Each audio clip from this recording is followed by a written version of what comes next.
The whole idea of holy names originated before there was even a single person on earth calling themselves an Arab. Those men and women, or males and females, called Adam in Genesis 1:26 through 28 were blessed by the Elohim. And thus they were the first holy nation or blessed nation, making their land the first holy land or blessed land. And they were the first ones called man, which is the living image and likeness of our Father Allah. And as a true scripture, or as all true scriptures, also called holy books or books of divine creed, books of religious creed, represent the revealed word of our Father Allah, then the direct commands and instructions from Allah through his Elohim, his angels, and his prophets to man is just as holy and divine.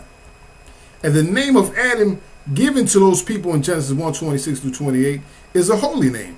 This is nothing new. The name was given to them according to the language they were speaking then. But does that make that language holy? No, the language itself is not holy all by itself. It is what the language is being used for, what it represents, that makes it holy. Just as those whose actions represent the higher self, the spirit and soul of man, are called angels, it is one of those angels that named Jesus at birth because of the works he would do in his life, the holy and divine works he would do. And he also received a name from one of these angels later while in Egypt, representing the work he would accomplish in Israel as a conqueror going forth to conquer. Or as they said it in Egypt, the logo circle 7, translated in the Hebrew as the Messiah and in the Greek as the Christ. Where do people think these three symbols called the local circle 7 came from? But off the walls of the halls of the Egyptian masters, on the pyramids, on the temples, on the tombs. And this was from the hieroglyphic writings, meaning the holy writings, which is what they used to write on the walls when they were writing the scriptures, just like you find the book of Coming Forth by Day, mistakenly called the Book of the Dead, is all written on the walls in hieroglyphics, the symbols. And what do you think those holy writings were about that Jesus was named from? The same thing that holy writings are about all around the world. The holy name he received in Egypt was taken from a reference to the end of Satan, the end of ignorance, the end of the lowest self, the end of fallen humanity. How do we know? Because when Jesus was upon the cross, he stated, "It is finished." And why did he do this? It says we're taught because he had reference to the end of Satan, the fulfillment of a prophecy, a written record, the record he received his title from.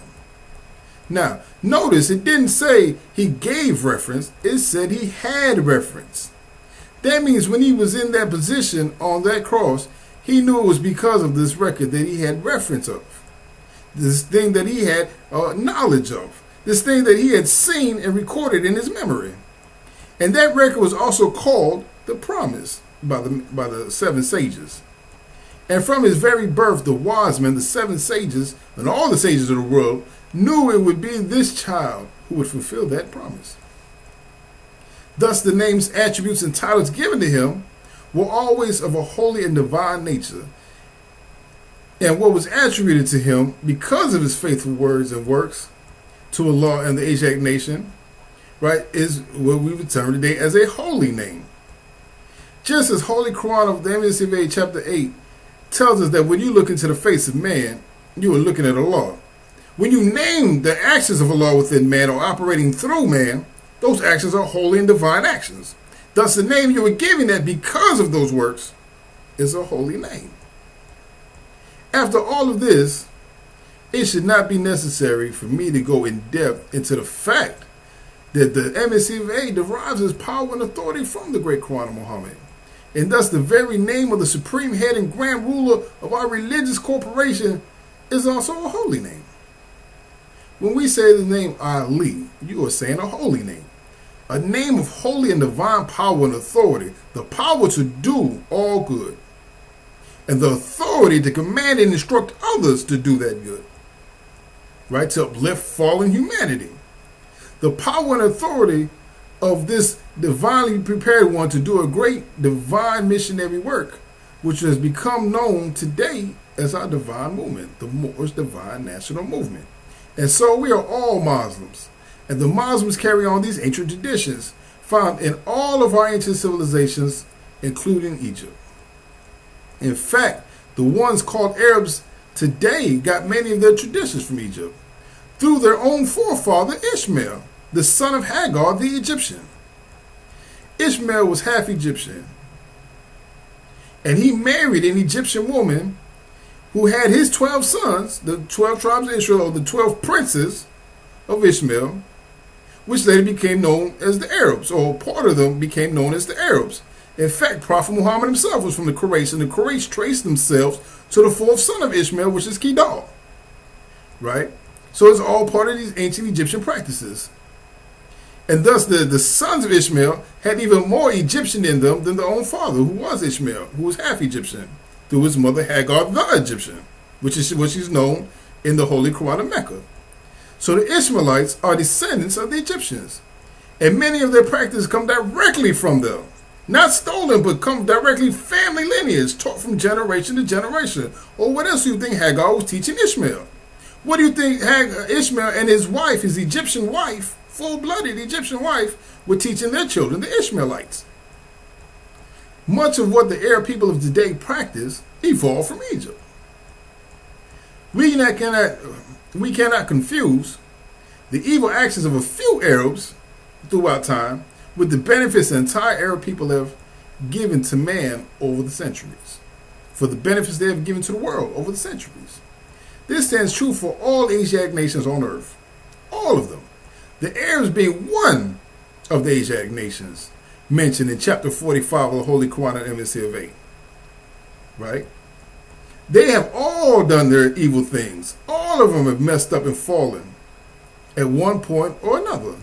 That's why they're called fallen man, or fallen humanity, or fallen stage of life.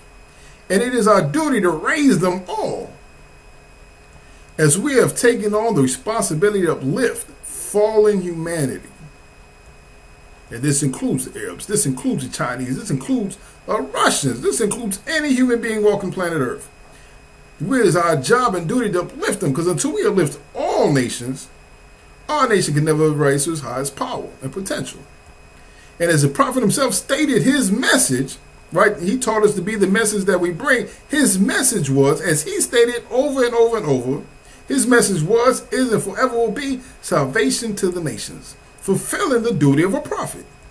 Go back and reread it in the Quran questionnaire in the keys. It says the duty of a prophet is to save nations from the wrath of Allah. It mentions one prophet but many nations. Why? Because the truth is universal. The truth that can save one nation during a period of time can save all the nations during that period of time, as truth does not change or pass away. Again, this is why the prophet told us that his message was salvation to the nations, and that membership was free all over the world. The world. Not just one continent here, one continent there, but the world. Membership was free all over the world. Your salvation should manifest itself all over the world. This is the fulfillment of Holy Quran chapter 46. The original teachings of Jesus to the common people. But the nations of the world will not have peace with the peace he was bringing them until it is all nations of the world accept love, truth, peace, freedom, and justice equally and universally. All nations. Those that have reduced the faithful works of the prophet, right, his great missionary works, will receive the entitlement of faithful. Thus, under this truth, the title of faithful becomes a holy name. When we say you're faithful, when you are known, it's a holy name. It's a holy title because of the holy works you're doing in the name of Allah. Holy in his attributes of your works, again, for Allah in this divine movement.